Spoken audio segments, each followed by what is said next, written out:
¿Puede el arte romper las barreras sociales? ¿Puede la música unir mundos tan distintos como el de la opulencia y la humildad? Lo que parecía una vida perfecta escondía un conflicto silencioso, el prejuicio, la arrogancia y un amor que desafiaba los cimientos de las clases sociales. Quédate hasta el final y descubre cómo un niño que no podía ver nos enseñó a mirar con el alma.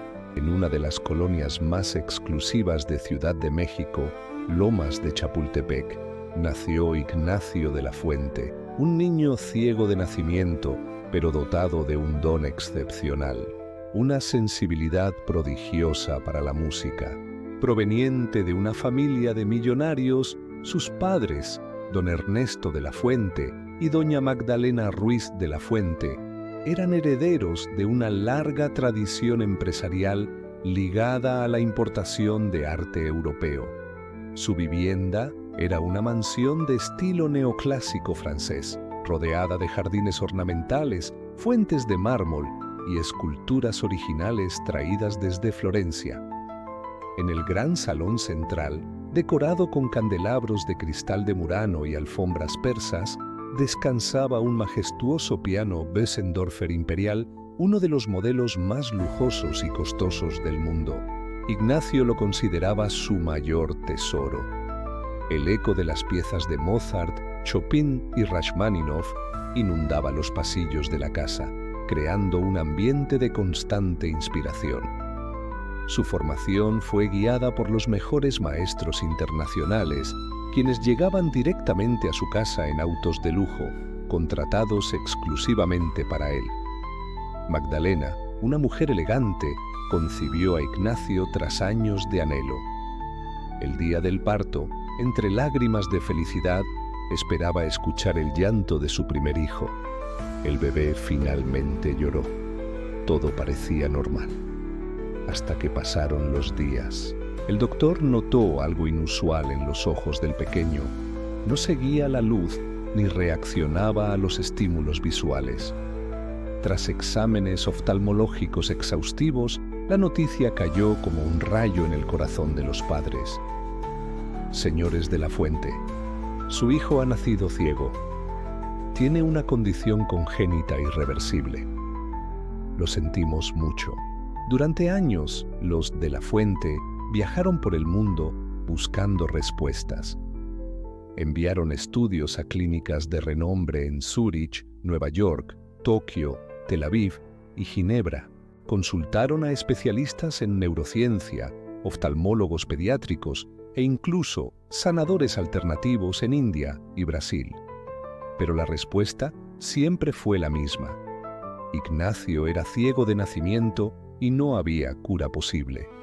Una noche, ya exhausto de tantos vuelos, tratamientos y esperanzas rotas, don Ernesto de la Fuente entró en la habitación de su hijo. El niño dormía en paz. Se sentó a su lado, le acarició el cabello y soltó un suspiro largo, cargado de culpa y frustración. «¿Por qué, Dios? ¿Por qué mi hijo?», murmuró.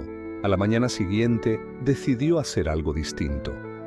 No un hospital, no un tratamiento, algo humano. Llevó a Ignacio a un teatro por primera vez.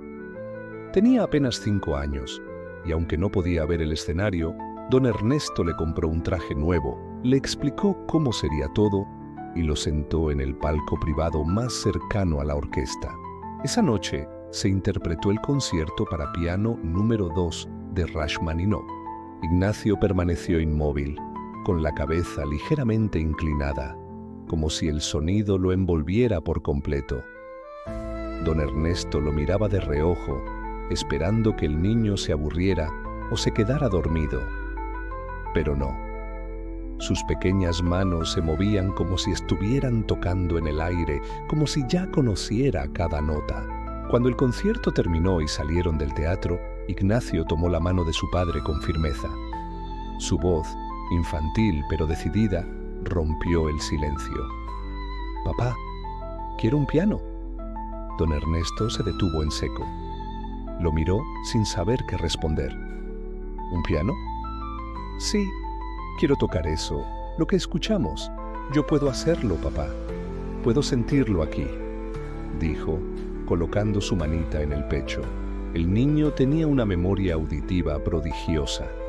Con solo escuchar una pieza una vez, podía replicarla con exactitud casi perfecta.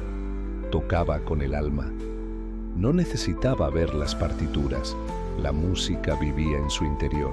Los de la Fuente eran asiduos al Palacio de Bellas Artes, donde disfrutaban los conciertos del maestro Leopoldo Sánchez, un pianista de técnica impecable y alma apasionada. Leopoldo, sin embargo, tenía un origen humilde. Vivía en una modesta vivienda en la colonia Doctores, junto a su esposa y sus 2 hijos. Su vida contrastaba brutalmente con la opulencia de los de la Fuente. Su esposa no tenía vestidos adecuados para los eventos sociales y él mismo se sentía incómodo en las cenas de gala. Por eso, a pesar de las invitaciones frecuentes, Leopoldo nunca aceptó cenar en la mansión. Prefería volver a casa con su familia. Así comenzó la leyenda de Ignacio de la Fuente, el niño ciego que, en lugar de ver con los ojos, aprendió a ver con el alma y a tocar lo invisible con las manos. Ignacio fue creciendo entre lujos inimaginables, viajes por el mundo en jets privados, hospedajes en hoteles 5 estrellas y presentaciones en escenarios como el Teatro Scala en Milán, el Carnegie Hall en Nueva York, el Musikverein en Viena y la Ópera Garnier en París.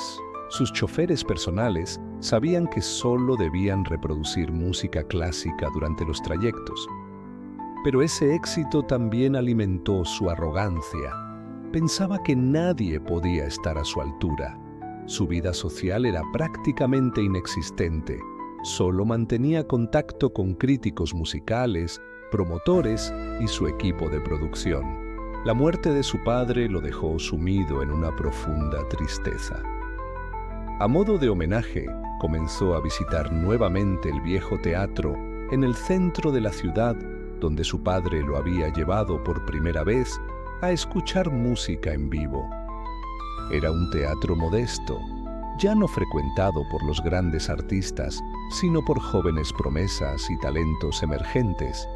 Ignacio acudía no tanto por los intérpretes, sino por la nostalgia de ese asiento específico donde comenzó su amor por el piano. Una noche, mientras esperaba el próximo concierto, comenzó a sonar una pieza que lo dejó paralizado. La ejecución era perfecta, vibrante, emocional. Sintió que alguien había tocado su alma. Buscó al concertista, pero no tuvo éxito. Siguió asistiendo noche tras noche, hasta que finalmente se enteró. La autora de aquella interpretación era una mujer llamada Alma Sánchez. El nombre le pareció familiar, pero lo descartó al instante.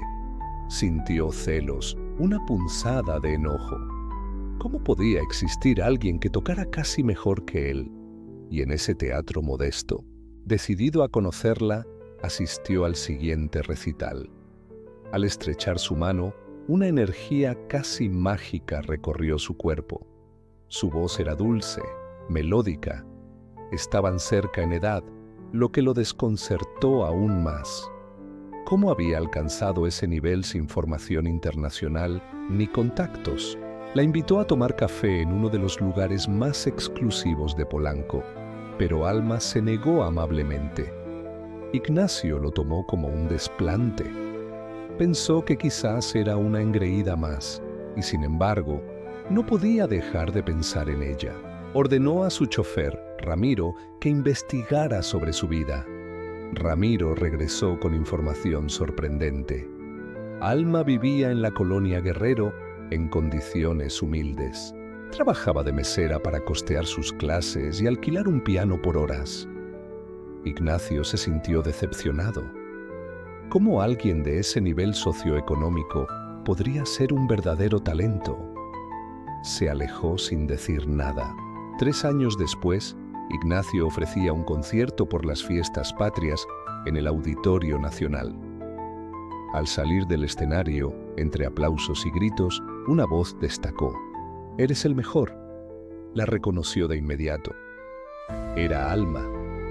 Ordenó a Ramiro que la localizara. Cuando la tuvo de nuevo frente a él, se disculpó por desaparecer. Ella aceptó la invitación a cenar, pero le explicó que la primera vez lo había rechazado porque no tenía ropa adecuada.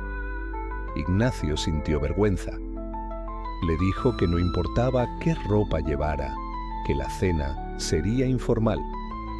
Ella aceptó con una condición: que él mismo fuera a recogerla. Esa noche, al subir al auto, Ignacio reconoció el aroma dulce y natural que ella desprendía. Conversaron durante todo el trayecto. Al llegar a su mansión, Alma se maravilló con la decoración. Paredes forradas de terciopelo rojo, cortinas de seda, un piano Steinway & Sons con incrustaciones de nácar reposaba en el centro de la sala, iluminado por una lámpara de araña dorada. Él la invitó a tocar. Alma acarició las teclas, se sentó y comenzó a interpretar una melodía conmovedora. Ignacio sintió que viajaba al pasado. Ella le confesó: «Mi padre fue Leopoldo Sánchez». Ignacio se paralizó. El viejo maestro que su padre tanto admiraba y quien fue su tutor en sus inicios con el piano, su maestro, como le decía. No lo podía creer. El mismo que jamás aceptó una cena en su casa. Ahora lo entendía todo. El talento de Alma no era una casualidad, lo había heredado. Él le pidió disculpas por su arrogancia, por su ceguera social. Le ofreció ser su mentor, su promotor, su apoyo en un mundo tan elitista. Desde ese momento, Alma e Ignacio comenzaron una historia de amor y arte. Viajaron por el mundo como dúo de piano. Se presentaron en los más grandes escenarios. Se casaron. Alma sacó de la pobreza a su madre, agradecida de que la amistad de su esposo con el padre de Ignacio, aunque distante, los hubiera unido en la vida. Tuvieron 2 hijos, Daniel, con una voz privilegiada, y Sofía, una prodigiosa guitarrista. La música siguió siendo el hilo conductor de aquella familia, unida por el talento, el amor y el destino. A veces, quienes menos tienen nos enseñan más que todos los lujos. No hace falta ver con los ojos cuando se toca con el alma. La verdadera grandeza no se mide en riquezas, sino en sensibilidad, empatía y verdad. En este canal, cada relato te sumerge en un mundo de lujo, poder y emociones que te dejarán sin aliento. Gracias por ser parte de esta comunidad y por permitirnos llevarte a un mundo donde la realidad supera la ficción. Tu apoyo es lo que nos impulsa a seguir compartiendo estas historias maravillosas. ¿Listo para la próxima aventura? Nos vemos en el siguiente video, donde la riqueza, el poder y el glamour volverán a ser los protagonistas. Hasta entonces.